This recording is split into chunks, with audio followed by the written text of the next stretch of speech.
Il est vrai dans tous les pays, mais surtout en France, que le cinéma d'horreur manque de crédibilité envers les critiques et les professionnels du cinéma hexagonal. Quand on parle du cinéma français, il faut bien sûr entendre le cinéma d'auteur. L'horreur a toujours été cataloguée comme un sous-genre peu digne d'intérêt. Aux États-Unis, ce n'est qu'en 1968, avec La Nuit des Morts Vivants, que le genre reçoit ses lettres de noblesse en faisant entrer l'horreur dans les musées et par la suite est devenu le genre de la critique sociale. En France, les distributeurs ne sont pas friands de ce genre de film. On pourrait même croire que le genre n'est pas français, alors que l'on vient de voir que le pays a une tradition horrifique théâtrale. Encore aujourd'hui, le genre peine à trouver un quelconque crédit face aux critiques et théoriciens du cinéma. On peut dire que le genre se fait connaître grâce aux festivals qui lui sont dédiés. Il est très rare qu'un film d'horreur, et français de surcroît, se fasse remarquer dans un festival de films en tout genre comme par exemple à Cannes, même s'il y a eu des précédents.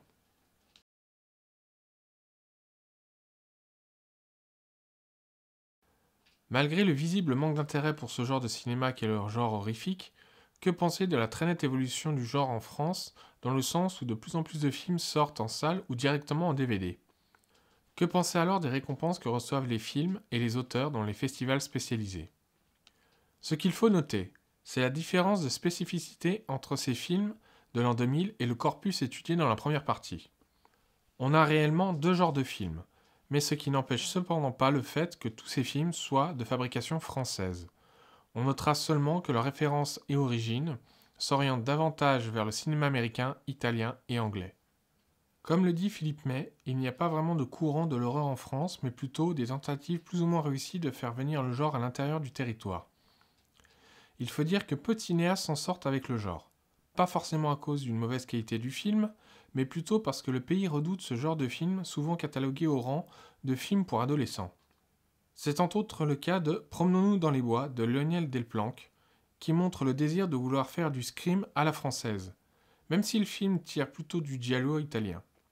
On notera quand même que le film a attiré près de 700 000 spectateurs, ce qui est encore assez honorable quand on voit la réputation du genre.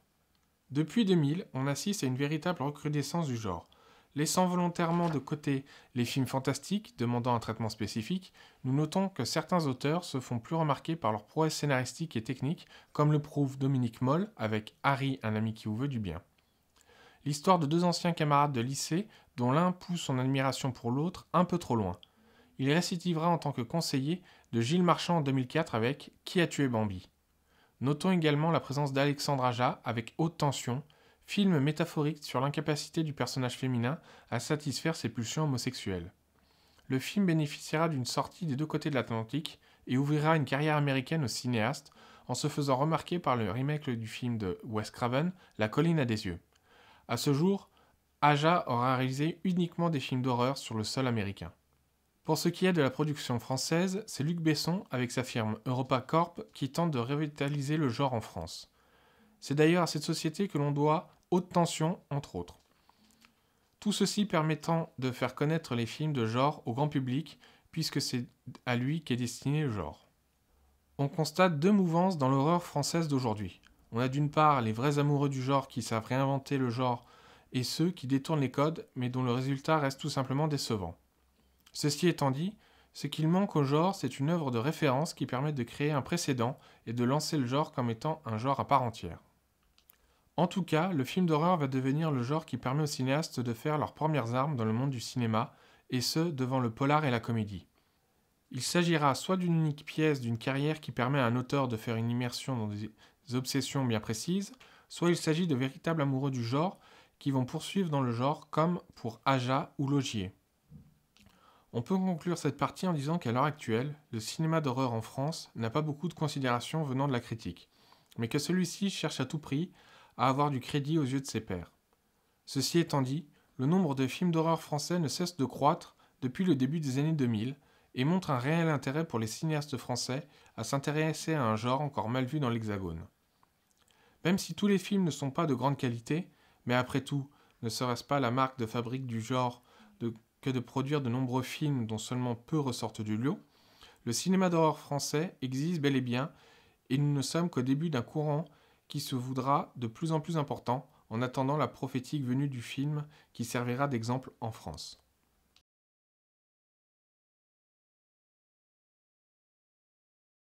La France montre un réel manque d'intérêt pour l'horreur. À part quelques festivals qui permettent de faire connaître les films, mais là encore ce sont des festivals spécialisés comme celui de Gérard Armé, la lutte pour avoir une certaine crédibilité est dure, mais certains films arrivent à sortir du lot. Comme ceux que l'on a vus précédemment, mais surtout avec ceux de Gaspard Noé qui sait jongler entre la critique sociale et l'horreur. L'exemple type de ce manque d'intérêt pour le genre est présent dans le film de Bruno Merle avec Héros, sélectionné en festival d'ouverture à Cannes pour la semaine de la critique. Lors d'une séquence atypique, le personnage joué par Michael Youn, figure de la comédie et de l'outrance comique en France, kidnappe un chanteur vedette joué par Patrick Chenet, symbole d'un cinéma plus classique, nageant entre comédie et cinéma d'auteur. Dans la scène que nous allons étudier, Youn va demander un certain nombre d'exigences à la police en échange de la libération de son otage.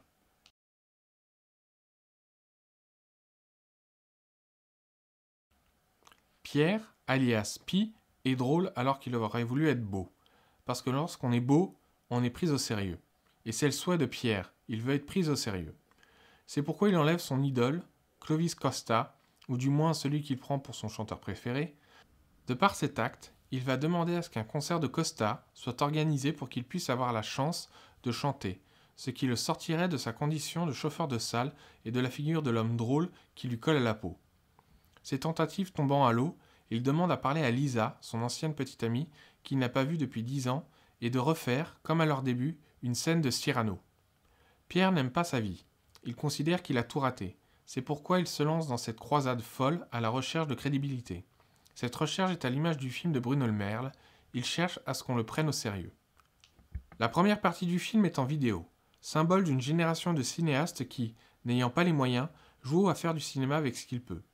À 2 reprises, Pierre va s'adresser directement au réalisateur. Ces tentatives mettent directement le cinéma en ligne de mire et montrent ainsi que les vrais enjeux dans ce film est la prise de conscience que le cinéma de genre est un vrai genre à part entière et qu'il faut le prendre au sérieux. Du coup, le cinéaste demande une vraie caméra et de la pellicule, ce qu'il obtiendra d'ailleurs. Mais fait-on un vrai film avec du matériel de professionnel ? La réponse est difficile car le personnage de Pierre n'arrive pas à se faire entendre et finira par mourir en perdant sa lutte à la reconnaissance. La deuxième séquence où le cinéaste est mis à contribution est lorsque Pierre est fatigué de cette prise d'otage et qu'il se rend compte de ses erreurs. Alors il demande à ce que l'on change le récit pour en faire de cette mésaventure un mauvais rêve. Le réalisateur refusera cette facilité, quitte à continuer dans l'absurde si cela sert son cinéma, et l'art en général. Contrarié de cette opposition, Pierre va devenir méprisant à l'égard du cinéaste. Il va le ramener à ce qu'il est, c'est-à-dire une personne qui n'est pas Martin Scorsese et que ce qu'il fait, de toute façon, n'est pas digne d'intérêt. Tout ceci est à l'image du cinéma d'horreur aujourd'hui et en France. On a beau avoir du matériel, citer les grands auteurs, le film ne fait pas partie de ce qu'on appelle le cinéma.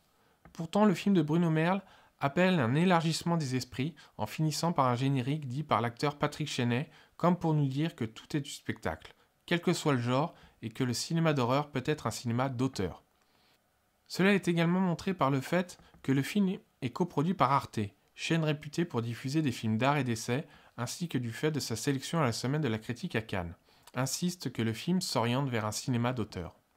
La frontière est donc montrée entre un film dit d'auteur et un film d'horreur, comme si les deux genres ne pouvaient qu'exister. Merle tente de le démontrer en prenant tout d'abord 2 acteurs bien différents, Youn et Chenet. Il collabore à l'écriture avec Youn, ce qui oriente le film vers le grand spectacle, mais nous offre une œuvre à la fois absurde, drôle, émouvante et terrible. Pierre discutant avec le cadavre de son père dans la chambre donne un aspect horrible à la scène alors que le discours tenu par l'acteur est émouvant.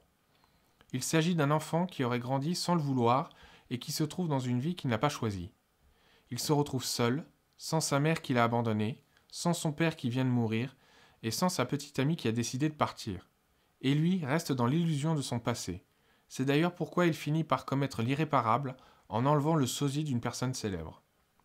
Rien ne marche chez Pierre, pas même son enlèvement. Il se trouve pitoyable dans son malheur. Il procure moins d'émotions que son voisin qui a perdu l'esprit, mais pour qui il a gardé une affection profonde. L'état du cinéma d'horreur, ou même du cinéma français en général, est là. C'est un cinéma qui ne sait plus quoi faire pour être pris au sérieux. Ce sont toujours les mêmes que l'on considère comme étant sérieux alors que le discours de Merle est justement de dire qu'un film en vidéo est un film de cinéma. On pourrait retrouver ce que les cinéastes danois ont fait avec le Dôme 95 et des films comme Festen ou Les Idiots. Lorsqu'il se maquille en clown, c'est un clown triste, inquiétant et psychopathe, à mi-chemin entre le clown de Ça et le Joker de Batman. Il a donc le faciès de quelqu'un de drôle alors qu'il est dangereux. Tout est une histoire d'apparence. Le film joue là-dessus. Il part avec un sujet d'horreur, ou du moins ce qui s'en rapproche, et au lieu d'en faire un divertissement pour adolescents, le cinéaste nous donne sa réflexion sur le cinéma de genre. En somme, on insiste ici à une prise de conscience de la nouvelle génération du cinéma français sur ce qui est un film de cinéma et une réflexion sur l'art à travers le 7e art. D'un côté, nous avons un film de pur divertissement avec une intrigue simple, l'enlèvement et la séquestration d'un chanteur vedette du type Johnny Hallyday par un chauffeur de salle, comédien raté, et d'un autre côté, on a une critique du cinéma actuel qui ne veut pas sortir des normes qui ont été installées depuis la nouvelle vague. Or, c'est bien la nouvelle vague qui a su redonner un nouveau visage au cinéma français. On peut lire, dans les plans de coupe sur des poissons, comme le dit Pierre, ça manque de poissons dans ce film, que l'ancien cinéma est prêt à montrer tout et n'importe quoi tant qu'il le revendique comme étant de l'art.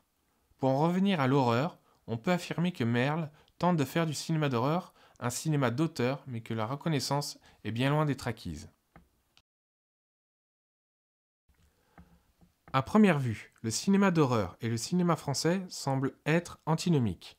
Cependant, on a pu constater que le genre a su trouver un chemin au travers de la cinématographie française, et cela depuis les années 60. Même si l'on considère que le genre n'a pas eu les mêmes répercussions que dans d'autres pays comme l'Italie, l'Angleterre ou les États-Unis, le genre en France a su montrer une certaine originalité pour donner à ce genre un aspect atypique. En effet, il existe un cinéma d'horreur français, même si jusqu'en 2000, il n'y a eu que très peu de films. Ceci existe néanmoins et il est important d'en déceler les spécificités. Tout d'abord, ce que l'on peut voir à partir des principaux films que l'on a vus depuis 1960, c'est-à-dire depuis la sortie du premier film d'horreur français Les Yeux sans visage, et les autres par la suite comme Weekend, Le Vieux Fusil, Carne, Seul contre tous, Irréversible, Couperet et Frontières, c'est l'étonnante fascination des cinéastes à dépeindre la société dans laquelle ils vivent et pour ainsi en dresser le portrait critique de celle-ci. On remarque que la société dont ils parlent est celle de la Ve République, comme s'il était temps pour eux de se mêler de la vie publique et politique par l'intermédiaire d'un genre encore mal considéré dans notre pays. Ils remarquent enfin que l'horreur peut tout à fait parler des sentiments et des malaises d'une population en perte de repères face à son système et à leurs dirigeants. C'est pourquoi, à la naissance de la Nouvelle République, Franju ne perd pas une occasion de montrer l'état du cinéma et de la société qu'il connaît bien, c'est-à-dire celle de la fin de la Quatrième République, ou plutôt la République des non-dits et de la décolonisation. Il nous dévoile ainsi, au travers du masque de Christiane, la lutte entre deux générations, la vieillissante et la jeune. Ce conflit qui finira dans le sang selon lui, mais dans la colère en tout cas avec les événements de mai 1968, que prophétise d'une certaine manière Godard avec son film qui sort 5 mois avant les événements et dresse ici le portrait d'une société de consommation qui court à sa propre perte. Ce n'est que dans les années 70 que l'horreur s'autorise un retour dans le passé et tente de réécrire l'histoire afin d'en corriger les erreurs. Cette époque est celle de l'occupation. Le Vieux Fusil tente de venger les morts de la Deuxième Guerre mondiale en réinventant les événements d'Oradour-sur-Glane. Le Vieux Fusil, aux mains d'un médecin censé donner la vie ou la préserver, va faire d'une vengeance un véritable massacre. Un gros saut dans le temps est fait par Gaspard Noé qui décide de se pencher dans la France de 1980, soit la fin du seul septennat de Giscard et du résultat des crises financières et pétrolières qui a augmenté, de façon alarmante, le chômage en France. De cette France, Noé reprend le credo de Zola et de son naturalisme pour nous donner à voir la chute d'un boucher qui perd à la fois son travail, sa famille et sa dignité. Il terminera l'histoire de son boucher dans un autre film coup de poing, Irréversible. En mêlant les deux histoires, celle du boucher dans les années 80 et celle de Marcus et Pierre perdus dans les entrailles de la capitale dans une atmosphère d'insécurité nationale, Noé ne nous épargne pas du tout les détails de la crise émotionnelle que connaissent les Français dans ce début du nouveau millénaire. En parlant de crise, c'est bel et bien du travail et de tout ce qui implique que Costa Gavras affiche dans le couperet. La faillite de ce chimiste en papier à la recherche désespérée d'un nouveau travail pour qu'il se sente de nouveau un homme va le conduire dans des retranchements ultimes et fera de lui le nouveau prédateur de notre société. Et enfin Frontières, dont l'origine n'est absolument pas reniée, c'est-à-dire que le film puise son inspiration dans l'arrivée du FN au deuxième tour des élections de 2002, les émeutes dans les banlieues en 2005 et la politique du futur candidat, à l'époque, à la présidence, Nicolas Sarkozy. L'horreur à la française n'est pas né de lui-même.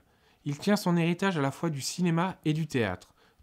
Ce qui le caractérise, c'est que les films de l'horreur ont été à la fois inspirés par d'autres œuvres, mais aussi que ceux-ci en ont inspiré d'autres. Cela montre que, d'une certaine manière, les films d'horreur ont été reconnus comme ayant une certaine qualité. Les références se font d'une part à l'intérieur des pays, mais aussi au-delà, surtout pour les films plus récents comme par exemple Les yeux sans visage, a permis à Pedro Almodovar d'en faire une adaptation moderne avec La Piel qui habito.